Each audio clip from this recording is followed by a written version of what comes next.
Movie की शुरुआत में हमें एक रेस्टोरेंट का सीन दिखाया जाता है जहाँ पर एक लड़का बैठा होता है। उसकी हालत बहुत ज्यादा खराब होती है क्योंकि वो बहुत दिनों से नहीं सोया होता। उसके ना सोने की एक वजह थी क्योंकि वो जब भी सोता था उसे बहुत ही डरावने नाइटमेयर्स आते थे, जिसकी वजह से वो बहुत ज्यादा डर जाता था क्योंकि वह सपने में जो भी देखता था वो उसके साथ असली जिंदगी में भी होने लग जाता था। इसलिए वह कोशिश करता था कि वो कभी नहीं सोए, लेकिन बहुत ज्यादा थके होने की वजह से रेस्टोरेंट में बैठे बैठे वो सो जाता है। इसके बाद वो सपने में उसी रेस्टोरेंट को देखता है जहाँ पर वो बैठा होता है। वो रेस्टोरेंट बहुत ज्यादा सुनसान और खाली होता है। वहीं रेस्टोरेंट में एक तरफ आग जल रही होती है। तभी वहाँ पर अचानक एक बहुत ज्यादा क्रिपी आदमी आ जाता है जिसका नाम फ्रेडी होता है। उसका शरीर पूरी तरह से जला हुआ था और उसके हाथ में एक ऐसा ग्लव्स था जिसमें बहुत सारे ब्लेड्स निकल रहे होते हैं। फ्रेडी ही उस लड़के को बार बार सपने में आकर डराया करता था। इस बार भी फ्रेडी उस लड़के के ऊपर अटैक कर देता है, जिसके बाद फ्रेडी से बचने के लिए वो लड़का अपने मुंह पर अपना हाथ रख लेता है, जिसकी वजह से उसके हाथ पर एक कट पड़ जाता है। तभी उसकी आंख खुल जाती है। इसके बाद वो अपने हाथ की तरफ देखता है तो उसका हाथ कटा हुआ होता है। इसके बाद वो टिश्यू पेपर से अपने हाथ पर लगे खून को साफ करने लग जाता है। तभी वहाँ पर उसकी एक दोस्त आ जाती है। इसके बाद वो लड़का अपनी दोस्त को सारी चीजें बताता है, जिसके बाद वो उसे समझाती है कि ये शायद तुम्हारी इमेजिनेशन हो सकती है, जिसकी वजह से शायद तुम खुद को ही चोटिल कर लेते हो। इसके बाद वो लड़का अपनी दोस्त को समझाने की कोशिश करता है कि फ्रेडी उसके पीछे बहुत दिनों से लगा हुआ है और वो एक दिन इसे जरूर मार देगा, लेकिन उसकी दोस्त उसकी बात का विश्वास नहीं करती है। तभी उस लड़के की दोबारा से आंख लग जाती है। वो वापिस सपने में उस रेस्टोरेंट में पहुंच जाता है और फ्रेडी वहां पर आकर उसके ऊपर अटैक कर देता है और उसे मारने ही वाला होता है। वहीं रियल वर्ल्ड में उसकी दोस्त और वहाँ पर खड़ी एक वेट्रेस जिसका नाम नैन्सी होता है वो देख रहे होते हैं कि वो लड़का खुद के हाथ में चाकू लेकर खुद को ही घायल कर रहा होता है। तभी वो लड़का उस चाकू से अपनी गर्दन काट लेता है और उसकी वहीं पर मौत हो जाती है। इसके बाद अगले दिन उस लड़के का फ्यूनरल दिखाया जा रहा होता है। वहाँ पर उस लड़के की दोस्त बहुत ज्यादा दुखी होती है। वहीं पर एक छोटी बच्ची भी खड़ी होती है जिसके कपड़ों पर एक ऐसा निशान होता है जैसे किसी ने तेज नखून से उसके ऊपर वार किया हो। तभी नीचे से फ्रेडी का हाथ आता है और उस छोटी बच्ची को खींचता हुआ ले जाता है। यहाँ हमें पता चलता है कि वह लड़की एक सपना देख रही होती है। इसके बाद वहाँ पर उस लड़की का एक पुराना दोस्त आता है जिसे वो बताती है कि उसके दोस्त ने सुसाइड नहीं किया था बल्कि उसकी किसी ने हत्या कर दी थी,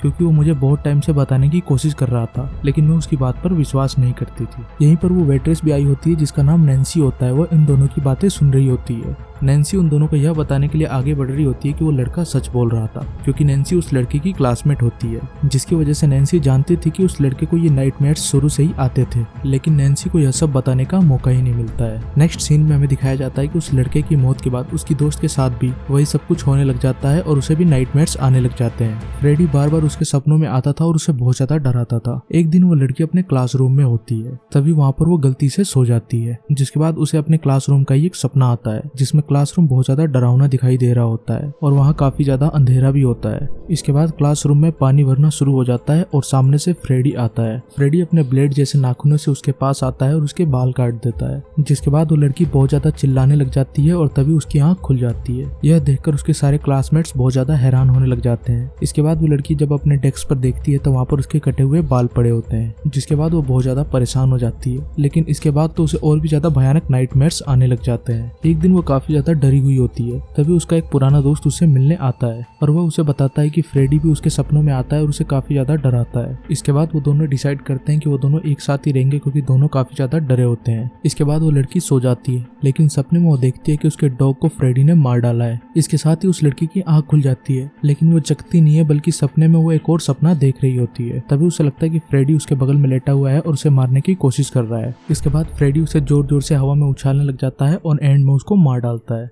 इसके बाद उस लड़की का दोस्त भी उठ जाता है और उस लड़की की यह हालत देखकर वो बहुत ज्यादा डर जाता है। इसके बाद उस लड़के को याद आता है कि नैन्सी को फ्रेडी के बारे में कुछ पता था और वो उस दिन उसको बताने की कुछ कोशिश कर रही थी। इसके बाद वो नैन्सी के पास दौड़ता हुआ जाता है और कहता है कि मैं जानता हूँ तुम्हें फ्रेडी के बारे में कुछ ना कुछ जरूर पता है, इसलिए तुम्हें जो भी पता है मुझे बताओ। इसके बाद नैन्सी उसे बताती है कि मुझे फ्रेडी के बारे में सिर्फ एक ही चीज पता है, वह जिसे भी मारने वाला होता है उसे एक गाना सुनाई देता है। 1 2 फ्रेडी पास हो।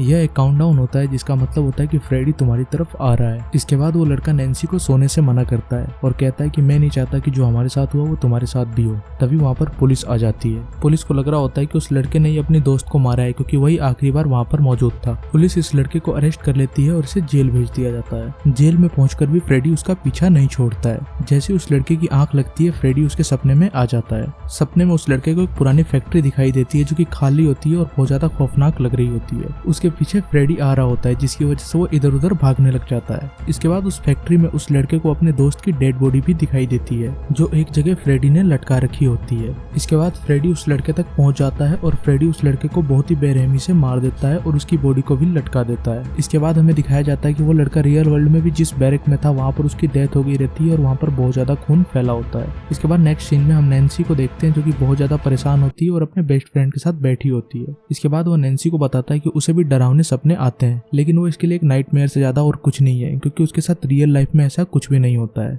इसीलिए इस बकवास को मैं बिल्कुल भी नहीं मानता कि कोई फ्रेडी आता है और लोगों को मार डालता है। यह सिर्फ लोगों के दिमाग की इमेजिनेशन है। इसके अलावा वो ये भी कहता है कि अगर वो नाइटमेयर्स की वजह से ज्यादा डर जाए तो कुछ मेडिसिन खा लेता है, जिसकी वजह से उसे नींद नहीं आए। वह नैन्सी को समझाने की कोशिश कर रहा होता है कि फ्रेडी जैसा कुछ भी नहीं है, लेकिन नैन्सी उसकी बात को नहीं मानती और अपने घर चली जाती है। घर पहुंचने के बाद वो रात को नहाने के लिए चली जाती है। नहाते हुए उसे नींद आ जाती है, लेकिन उससे पहले उसने एक अलार्म लगा दिया था ताकि वो उसे नींद भी आए तो वो जल्दी से उठ जाए। लेकिन इसी बीच जब वो सोते हुए सपना देख रही होती है तो वो एक स्कूल में होती है, जहाँ पर फ्रेडी भी होता है और वो उसे मारने ही वाला होता है। तभी अलार्म बज जाता है, जिसकी वजह से उसकी आंख खुल जाती है और वो इस बार किसी तरह फ्रेडी से बच जाती है। इसके बाद वो सीधा अपने माँ के पास जाती है और उससे पूछती है कि मुझे बार बार सपने में अपना स्कूल क्यों दिखाई देता है और वहाँ मुझे फ्रेडी आकर मारने की कोशिश क्यों करता है। इसके बाद नैन्सी की माँ उसे समझाती है कि तुम्हारे कम नींद लेने की वजह से ये सब तुम्हारे साथ हो रहा है। इस बात से नैन्सी गुस्सा हो जाती है और अपने कमरे में चली जाती है। इसके बाद वो कुछ चीजें ढूंढने लग जाती है। वहाँ पर उसे एक पुरानी फोटोग्राफ मिलती है। इसमें उस टाइम की फोटो होती है जब वो छोटी होती है। फोटोग्राफ देखते हुए वो नोटिस करती है कि उसके सारे क्लासमेट मारे जा चुके हैं। इसके बाद नैन्सी की मॉम वहाँ पर आ जाती है और वहाँ उसे बताना शुरू करती है कि यह सब क्यों हो रहा है। और वो बताना शुरू करती है कि तुम जब छोटी थी तो मैंने तुम्हारा एडमिशन एक स्कूल में कराया था, जहाँ तुम्हारी तरह ही और भी बहुत सारे छोटे बच्चे थे,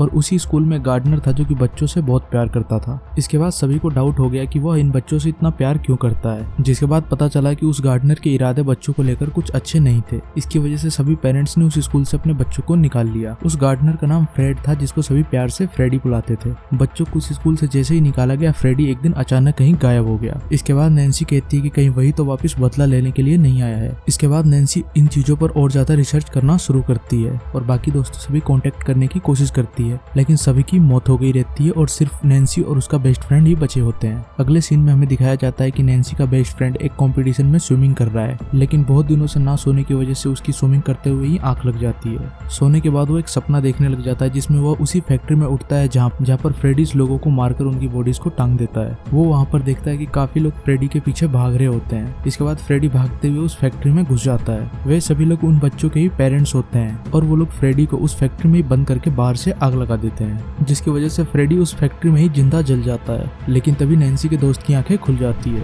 और वो जग जाता है। इसके बाद वो अपने फादर के पास जाकर इन सब चीजों के बारे में पूछता है, जिससे उसको सच का पता लग जाता है। इसके बाद वो नैन्सी के पास जाता है। फिर वो दोनों मिलकर डिसाइड करते हैं कि उन्होंने बाकियों के लिए तो कुछ नहीं किया, लेकिन वो लोग खुद की जान जरूर बचाएंगे। इसके बाद वो लोग डिसाइड करते हैं कि वो अपने बचपन वाले स्कूल में जाएंगे और वहाँ से इस प्रॉब्लम को सोल्व करेंगे। स्कूल की तरफ जाते हुए रास्ते में वो लोग एक मेडिकल स्टोर पर रुकते हैं। इसके बाद नैन्सी का दोस्त मेडिकल स्टोर में चला जाता है, लेकिन काफी देर गुजर जाने के बाद जब वो बाहर नहीं आता तो उसके पीछे नैन्सी भी चली जाती है। तभी उस मेडिकल स्टोर में काफी ज्यादा अंधेरा छा जाता है और लाइट ब्लिंक करने लग जाती है, जिसकी वजह से नैन्सी को समझ में नहीं आ रहा होता है कि ये सब क्या हो रहा है, क्योंकि अभी वो जाग रही होती है और जागते वक्त फ्रेडी कभी भी नहीं आता है। तब उसे रियलाइज होता है कि शायद वह कोई सपने में है। तभी उसके सामने फ्रेडी आ जाता है और उसके ऊपर अटैक कर देता है, लेकिन फ्रेडी से बचने के चक्कर में उसके हाथ में फ्रेडी के शर्ट का एक टुकड़ा आ जाता है। इसके बाद उसकी आंख खुलती है तो वो देखती है कि वो मेडिकल स्टोर में होती है और उसका दोस्त उसके पास ही खड़ा होता है और उसके हाथ में बहुत ज्यादा चोट भी लगी होती है। लेकिन सपने से वापस आते वक्त उसके हाथ में फ्रेडी के शर्ट का टुकड़ा भी रियल वर्ल्ड में आ गया होता है। इसके बाद यहाँ से वो लोग अपने बचपन वाले स्कूल में पहुंचते हैं, जो कि काफी ज्यादा डरावना और वीरान लग रहा होता है।